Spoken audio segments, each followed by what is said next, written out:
ایک صحابی کو حضور صلی اللہ علیہ وسلم نے مدینے کی مارکیٹ میں، مدینے کی بازار میں پیچھے سے آ کر کے ان کو ایسے دبا لیا. آج کل پیری اس کا نام ہے کہ منہ پھلائے، آنکھ میں لال کی بیٹھے رہو، دوستوں سے ہنسو بولو مت. اس کا نام پیری اولوکی ہے. اگر کوئی پیر ہنس لے اپنے دوستوں سے، کچھ چھیڑ چھاڑ مذاق کر رہے ہیں، کیا پیر ہے تو ہنستے بولتے ہیں. نعوذ باللہ، نبوت سے بڑھ گئی گا نبی ہو کر کے آپ کا ہنسنا بھی ثابت ہے. ایک مرتبہ سرور عالم صلی اللہ علیہ وسلم ہنس پڑے تو دونوں شیخین یعنی حضرت صدیق اکبر اور حضرت عمر فاروق رضی اللہ تعالیٰ عنہما نے فوراً دعا دی. امتی ہو کر نبی کو دعا دی. کیا دعا دی؟ اضحک اللہ سنک یا رسول اللہ، اے اللہ کے رسول خدا آپ کو ہمیشہ ہنستا رکھے. دیکھا آپ نے، امتی بھی دعا دیتا ہے. بھائی باپ کو بیٹا نہیں دعا دے سکتا. اور نبی نے دعا کی درخواست بھی کی. اس لیے بڑوں کو بھی چاہیے اپنے بیٹوں سے، شاگردوں سے، دوستوں سے دعا کے لیے کہنا چاہیے. حضرت عمر رضی اللہ تعالیٰ عنہ نے عرض کیا، یا رسول اللہ صلی اللہ تعالیٰ علیہ وسلم میں عمرہ کرنے کی اجازت چاہتا ہوں. آپ نے فرمایا اجازت ہے، لیکن یا عمر یا اخیا، جس کا ترجمہ عربی میں اخیا کا ترجمہ اردو میں یا بھیا ہے. اخ مانے بھائی، اخیا مانے بھیا، چھوٹا بھائی. یا اخیا ہے میرے چھوٹے بھائی، اشرکنا فی دعائے کا، اپنی دعا میں مجھ کو شریک رکھنا. بولا تنسنا ہے عمر، بھولنا مت مجھ کو، اپنی دعاؤں میں بھولنا مت. حضرت عمر رضی اللہ تعالیٰ عنہ فرماتے ہیں کہ مجھے دنیا میں ایسی خوشی کبھی نصیب نہیں ہوئی جیسی خوشی کی سرور عالم صلی اللہ علیہ وسلم کے ان کلمات سے. کیا میرے بھائی دعا، اس حدیث سے یہ بات ثابت ہوئی کہ پیر کو بھی چاہیے، شیخ اور عالم کو بھی چاہیے اپنے دوستوں سے دعا کی گزارش کرنا. یہ بھی سنت. اپنے کو بڑا سمجھنا یہ اسلام میں ہے ہی نہیں. اور اپنی اولاد سے بھی اگر نیک ہے ان سے بھی کہے بھائی دعا کر بیٹے میرے لیے دعا کرنا.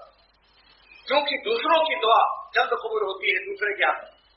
مصنوی معلوم نے آپ نے پڑھی ہوگی، جس کی شرح میں نے لکھی ہے معرف مصنوی، کہ حضرت موسیٰ علیہ السلام سے اللہ تعالیٰ فرمایا ہے موسیٰ اس زبان سے مجھ سے دعا مانگو جس نے کبھی کوئی قصور نہ کیا ہو، خطا نہ کی.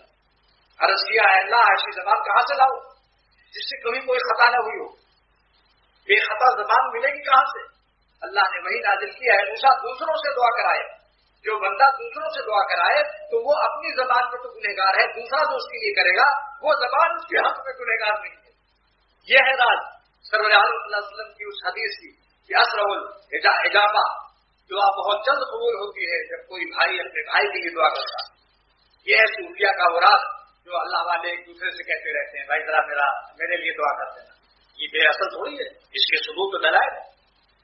تو حضرت شیخین صدیق اکبر اور حضرت عمر فاروق رضی اللہ تعالیٰ عنہ نے حضور صلی اللہ علیہ وسلم کے ہنسنے پر فوراً یہ دعا دی. کیا اضحک اللہ سن کا، خدا آپ کو ہنستا ہی رکھے ہے اللہ کے رسول صلی اللہ تعالیٰ علیہ وسلم. محدثین نے اس کی شرح لکھی. کیوں صاحب؟ ڈاکٹر صاحب بتائیں، یہاں کئی ڈاکٹر بھی بیٹھے ہوئے کہ اگر آپ کے پاس ایک شخص آئے ملنے کے لیے اور مسلسل ہنستا رہے، مان لیجیے اس کو بھی کسی نے دعا ایسی دے دی کہ خدا تم کو ہنستا ہی رکھے، اور وہ ہر وقت 2 گھنٹہ آپ کے مطلب میں مسلسل ہنس رہا، آپ بتلائیے آپ اس کے بارے میں کچھ رائے قائم کریں گے؟ کچھ شبہ ہونے لگے گا اس کے دماغ کے بارے میں. لہذا محدثین نے اس دعا کی شرح کی، اس حدیث کی شرح کی تاکہ یہ سمجھ میں آ جائے ہمارے. کیونکہ اگر ہر وقت کوئی ہنستا رہے تو اس کو آدمی کیا سمجھے گا؟ بھائی ڈاکٹر، دماغی ڈاکٹر کے پاس لے جاؤ. لہذا اس حدیث کو سمجھنے کے لیے محدثین کے اقوال تلاش کرنے پڑتے، بڑی کتابوں کا مطالعہ کرنا پڑتا. لہذا محدثین نے اس کی شرح کیا لکھی؟ کہ اے اللہ کے رسول اضحک اللہ سن کا، اللہ آپ کو ہنستا ہی رکھے. اس کی شرح کیا کی؟ اس کے معنی کیا بیان کیے کہ ادام اللہ فرحقہ، اللہ ہمیشہ آپ کی فرحت اور آپ کی خوشی کو باقی رکھے. ادام اللہ فرحقہ، آپ کی فرحت اللہ ہمیشہ قائم رکھے. فرحت یہ مطلب ہے یعنی آپ کو کبھی کوئی غم نہ پہنچے. اب یہ دعا اس وقت میں اس حدیث کے صدقے میں اور یہ صحابہ کے صدقے میں اور صلی اللہ علیہ وسلم کو جو دعا دی ہے اس کے صدقے میں اختر بھی دعا کرتا ہے کہ اللہ ہم سب کو عطا اللہ فرحنا، ہماری خوشیوں کو اللہ ہمیشہ قائم رکھے.